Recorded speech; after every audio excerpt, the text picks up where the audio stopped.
Hello everyone, welcome back to Eklavya study point.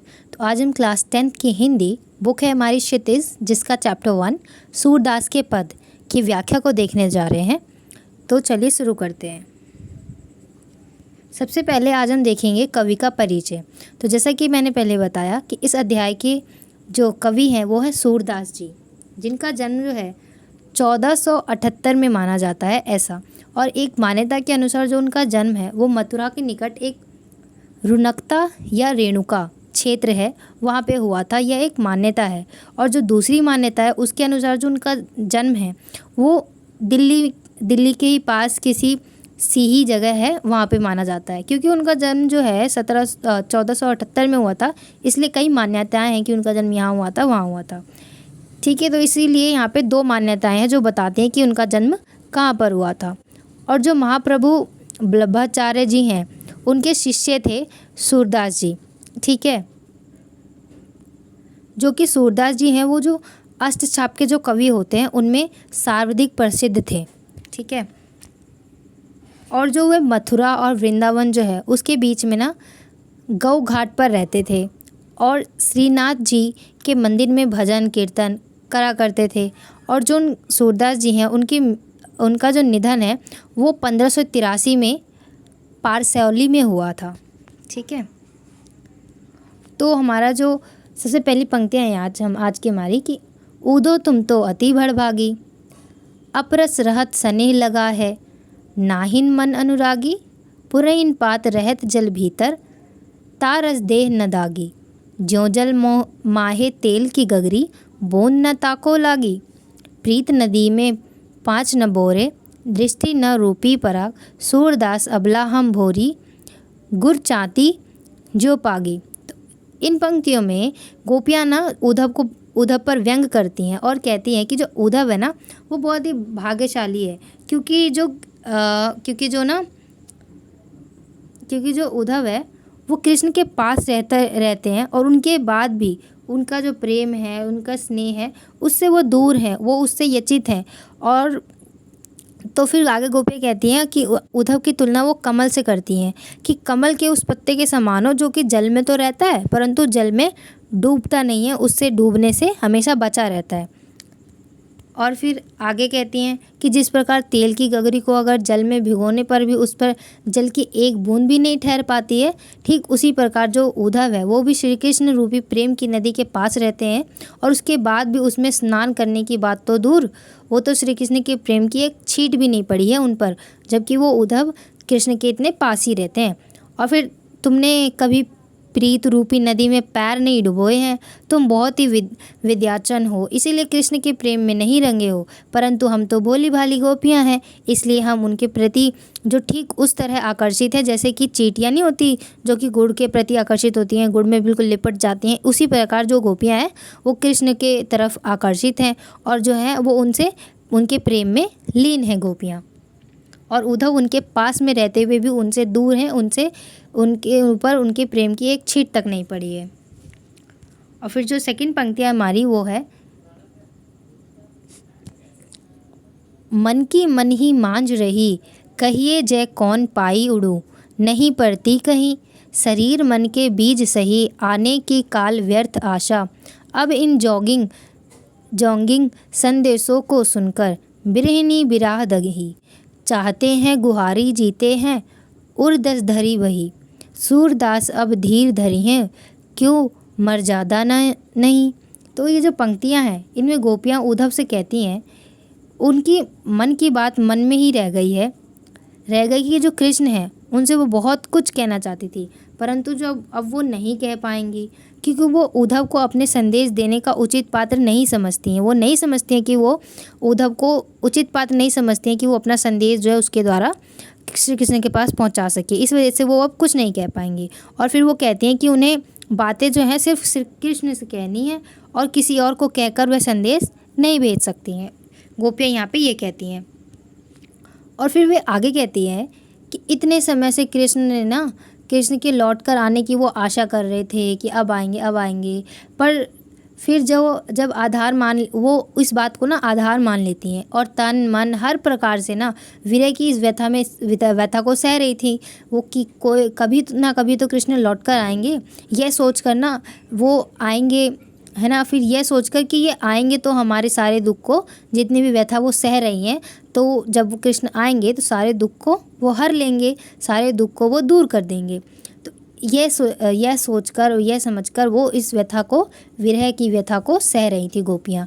परंतु जो श्री कृष्ण हैं उन्होंने तो उनके लिए ज्ञान योग का संदेश भिजवा दिया और हमें और भी दुखी कर दिया। इस विरह की जो आग है उसमें आग में और भी वो जलने लग गए हैं। जितना वो पहले नहीं जल रही थी उससे भी ज़्यादा वो अब जलने लग गई हैं, क्योंकि उन्होंने उनके लिए तो अब ज्ञान योग का संदेश भिजवा दिया है। और ऐसे समय में कोई अपने रक्षक को पुकारता है, परंतु जो उनके रक्षक हैं वही आज उनके लिए दुख का कारण बन गए हैं। फिर क्योंकि जो उद्धव है वो अब हम धीर क्यों धरे, ऐसा कहती है गोपियाँ। कैसे गर जब हमारी आशा का एकमात्र तिनका भी डूब गया हो। प्रेम की मर्यादा है कि प्रेम के बदले प्रेम ही दिया जाए, पर जो श्री कृष्ण हैं उन्होंने तो हमारे साथ छल कर दिया है, ऐसा गोपियाँ कहती हैं यहाँ पे कि उन्होंने तो उनके मर्यादा को उल्लंघन कर दिया है। उन्होंने प्रेम के बदले प्रेम न देकर उन्हें दुखी दिया है, उनके साथ उन्होंने छल किया है, ऐसा बोलती हैं गोपियाँ यहाँ पे। फिर आगे की पंक्तियाँ हमारी, हमारे हरि हारिल की लकरीमन क्रम बचन, नंद नंदन उर यह दूढ़ी करी पकड़ी, जागत सावत स्वप्न दिवस निसी, कान कान जरी जकरी सुनत जोग लागत है, ऐसी जो करोई ककरी सूतो, व्याधि हमको ले आए, देखी सुनी ना करी, यह तो सूर तिन्ही ले सौंपो, जिनके मन चकरी। तो ये जो प्रस्तुत पंक्तियाँ हैं उसका अर्थ यह है कि इस प्रस्तुत पंक्ति में गोपियाँ कहती हैं कि कृष्ण उनके लिए ना हारिल की वो लकड़ी है, कि जिस प्रकार जो हारिल एक पक्षी होती है, वो किस प्रकार जो हारिल पक्षी होती है वो उस लकड़ी के टुकड़े के सहारे अपना सारा जीवन गुजार लेती है, ठीक उसी प्रकार जो कृष्ण हैं वो भी गोपियों के लिए ना उनके जीने का आधार है। और फिर उन्होंने मन, कर्म और वचन से ना नंद बाबा के पुत्र को ही कृष्ण को अपना मान लिया है। मन से, कर्म से और वचन से उन्होंने श्री कृष्ण को और नंद बाबा के पुत्र कृष्ण को अपना मान लिया गोपियों ने। और फिर गोपियाँ आगे कहती हैं कि जागते हुए, सोते हुए, दिन में, रात में, स्वप्न में हमारा रोम रोम जो है वो कृष्ण का ही नाम जपता रहता है।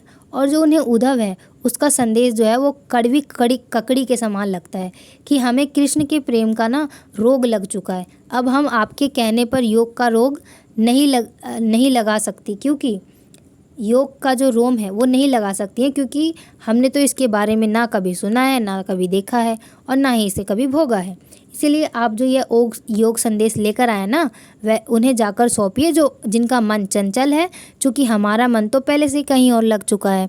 ऐसा कहती हैं गोपियाँ कि जो आप ये योग संदेश लेकर आए ना, ये उन्हीं को भेज दीजिए जिनका मन चंचल है और इधर उधर देखता है, क्योंकि गोपियाँ का मन जो है वो एक जगह है और पहले से कहीं और लग चुका है।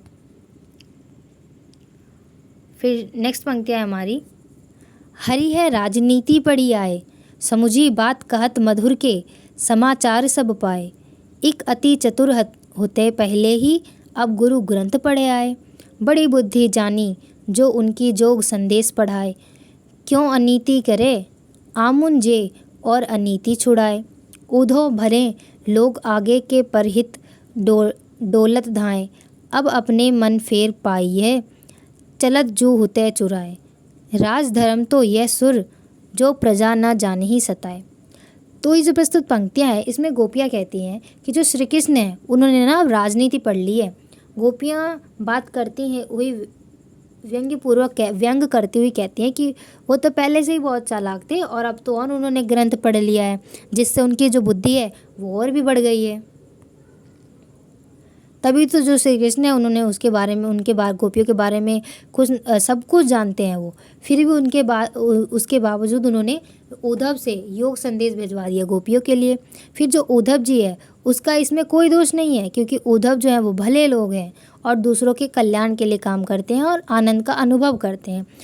तो यहाँ पे गोपियाँ जो उद्धव है उसको भले लोग बताते हैं और वो बोलती हैं कि जो उद्धव है वो भला काम करते हैं और दूसरों की खुशियों का और भला काम करते हैं और अनुभव करते हैं आनंद का।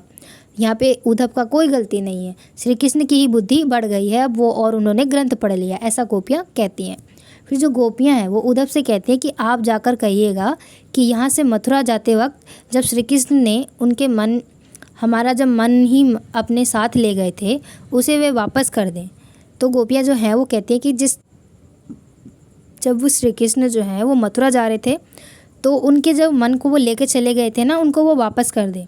और जो अत्याचारी हैं उनको दंड देने का काम करने वो जो मथुरा गए हैं, परंतु वे स्वयं ही अत्याचार कर रहे हैं, क्योंकि वो जो अत्याचारी है उसको दंड देने श्री कृष्ण मथुरा गए हैं, और परंतु श्री कृष्ण ही अत्याचार कर रहे हैं गोपी को योग संदेश भेजकर उन्हें और दुख देकर।